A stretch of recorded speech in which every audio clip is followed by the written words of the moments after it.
Ric Meyers, the Kung Fu extraordinaire, and also very long FanimeCon Toastmaster. alumni. That's right. GOH. All right, so first off, you're doing Masquerade tonight. Do you have Yeah. any special plans? Yeah, I always try, well, I don't have any special plans. My job is to keep things moving and keep the audience pumped up. So I have a little plan for that. I like to change my introductory statement every year, and I have a fun idea, I hope. And also one of the themes for this year's FanimeCon is steampunk. So I just came from, if I look a little disheveled, I just came from being steampunked over. I was made over I have a specific outfit, a base outfit for this evening's performance, which doesn't involve this, and then they gave me all sorts of accessories. So I'm hoping that the audience enjoys my little appearance this evening. And who helped you out with that? The steampunk part or the masquerade? The steampunk part. Well, the steampunk, it's the Steam Federation. Okay. Who are great guys who I met while I was here, because I was going to go to all the people who were selling steampunk and say, do you have any ideas of what I could use? And I'll give you a plug when I'm on stage in front of the 3,000 to 5,000 people that we often have, and we almost always have.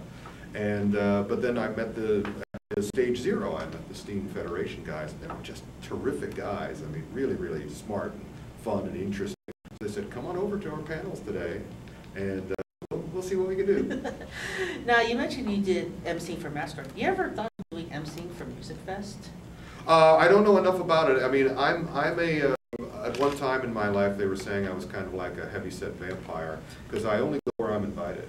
So it's kind of like if Music Fest would be interested in me hosting, I'd be interested in hosting, but I don't force myself on people. I'm an acquired taste. Okay, 'cause I was gonna say like that charisma and that attention you bring to the Masquerade, it would be the same thing for Music Fest, especially when you have a lot more screaming and adoring fans. Well, it's kind of weird, you know. I'm pretty much I'm out of the age range. I mean, my attitude is that nobody under 30 is really that much interested in the old bald bearded guy. But if they're interested, I'm always happy. I love that stuff. Okay. And I enjoy it. So again, if they want me, come tell me. And then how did you get started in emceeing for Masquerade? Well, it was funny when I was brought into FanimeCon by Jason Ebner. Okay. Because it's all anime, and I have a knowledge of anime, but I'm not a veteran fan of anime. And he said, but you're the Kung Fu guy, so I want a little Kung Fu flavor in Fanime. So I came in that first year, and as the Chinese Kung Fu guy rather than the Japanese anime or manga guy, although I had knowledge of it. And for whatever reason, the Masquerade people said, would you like to host? And I said, well, sure, but then the travel people here had scheduled me to fly out before the Masquerade. So it was kind of like, oh, darn, just missed you.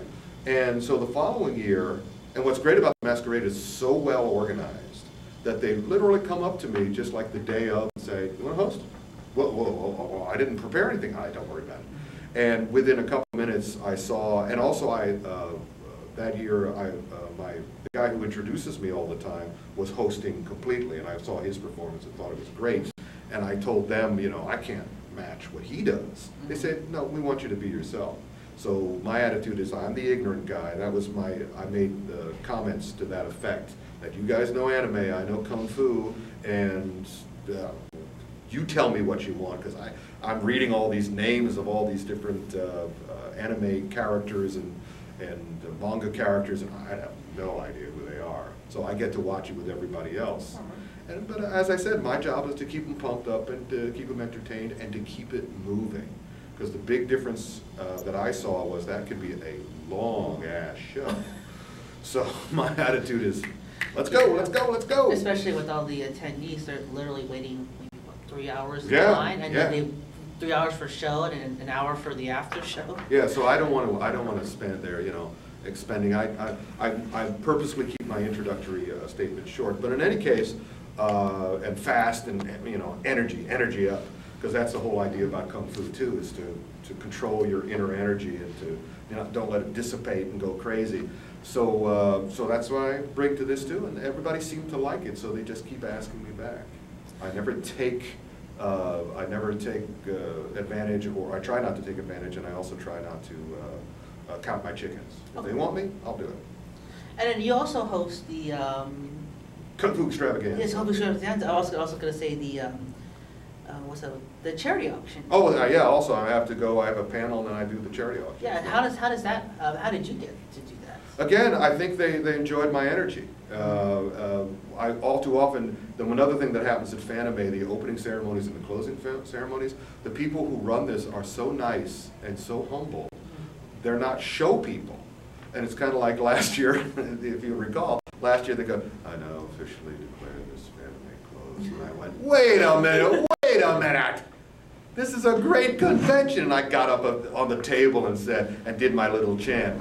I say Fanime, you say con. I say con, you say Fanime. It was FanimeCon, get everybody. I officially name this closed. So I think that's what happened. Normally, I prefer Ruben Langdon, who's a longtime guest. He couldn't be here this year because he's so busy doing professional work, really good work. I'm a writer, I can do my work anywhere. But he's an actor and all the rest of it, and I like him much better as the host of the charity auction. But again, if they want me, I will go there and do the best I can. All right. Now you have this book out called Films of Fury. Films of Fury. The Kung Fu movie book. Now you said during this con that you've only had a limited amount of copies. Yeah, I never know how many to bring, and of course I have to haul them, and the idea is that and I live on the East Coast and we're here on the West Coast, so if I order too many or if I bring too many, and the book is just fresh new, and this is the first time I'm kind of promoting my own books at these events, so I don't want to have any left over because I don't want to have to mail them back because that costs almost more than they do.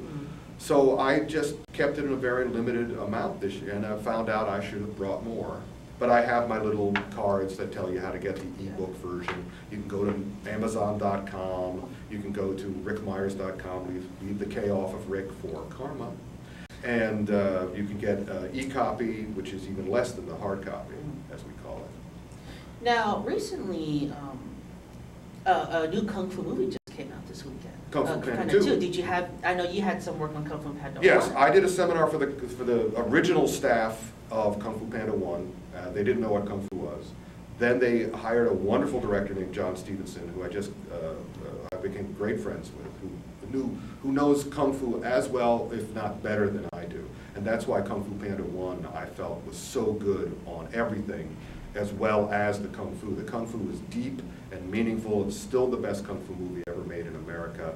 As I've often said in my film documentary, which is coming out later this year, Films of Fury, the Kung Fu movie, and as I say in the book, and as I say on my columns and on my website, Kung Fu Panda is the best Kung Fu movie, so good that the Chinese government officially chided its own cinema industry for not doing it first. But Kung Fu Panda 2 is being directed by Jennifer Yu, who was the head of story for the first movie. And she's a great storyteller. The story in Kung Fu Panda 2 is excellent. The Kung Fu, not so much. The problem is not the Kung Fu itself, because Rodolphe Guendon, who did who in the book, John Stevenson says was essentially the choreographer of the first movie, is a full screen credit as Kung Fu choreographer for the second one. So the choreography, as far as it goes, is excellent and wonderful. It's very crowded, it's very busy, it stands up to the test of repeated viewings, so you can watch individual fights and repeated viewings. However, the concept of Kung Fu, the internal aspect, the philosophy aspect, is not ignored in the second movie, but it is wrong. Oh. Yeah, it was the whole plot of the first, the story is great, but the plot is that Po has to go and fight this cannon, which his master Shifu says could destroy Kung Fu. And I'm going, what? Kung Fu is not martial arts. Kung Fu means concerted effort or human achievement. It's not martial arts. It's not fighting. In fact, the highest form of Kung Fu is not to fight and to make your enemy your friend. So I'm going, oh, this is going to be great. There's going to be like a drunken master or a crippled master who will come in and it can remind everybody, Kung Fu is not martial arts. Kung Fu is not fighting. And at the end, because they planted the seeds of it throughout the film, Po is going to evolve further, because he evolved in the first one, skadoosh, and he'll evolve even further and say, Kung Fu is making your enemy your friend, not fighting. It doesn't happen. And I'm like, oh. It's a great movie. I choked up a couple of times because the story is so emotional and so cool. But the Kung Fu is, as I said in my review on my website, based on a fallacy. It's not fighting, folks. Kung Fu is not fighting. Sorry. Now, you mentioned a documentary earlier. Yes.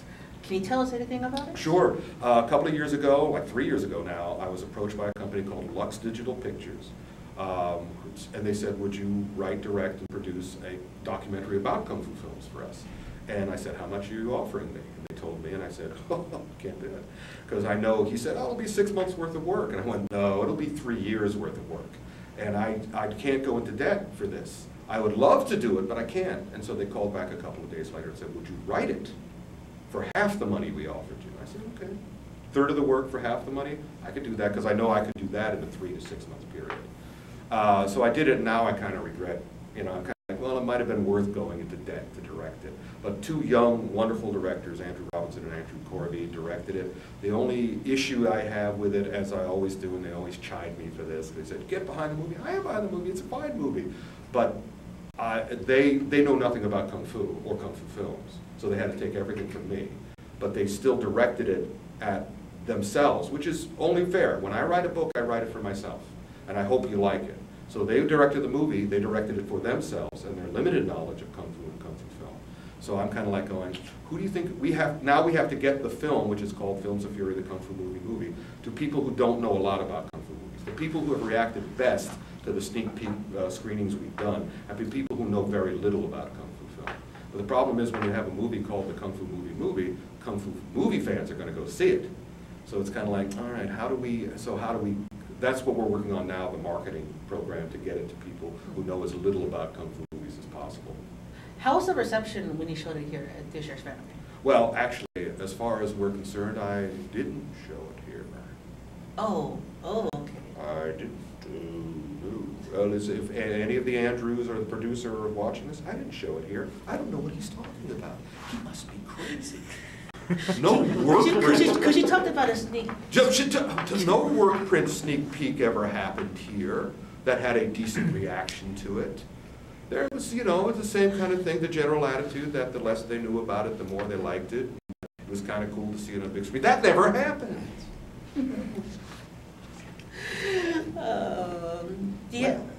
I can tell you what happened at Action Fest, where we did a sneak peek of another work print in North Carolina. Again, the reaction was quite good, but everybody said, it was good to see it on screen. You didn't tell me anything that I didn't know already, although there was a couple of fun in it. But the wives, the girlfriends, and the boyfriends of the fans who came along loved it. And, the reaction to it immediately was it's fine. But then as the days went on at the fest, more and more people really, really liked it. And I had posters that I signed and gave away at that event, and more people came to me the second day and the third day that did the first day. It has a nice effect in the brain when you think about it. So that was the reaction there. It certainly wasn't the same reaction here.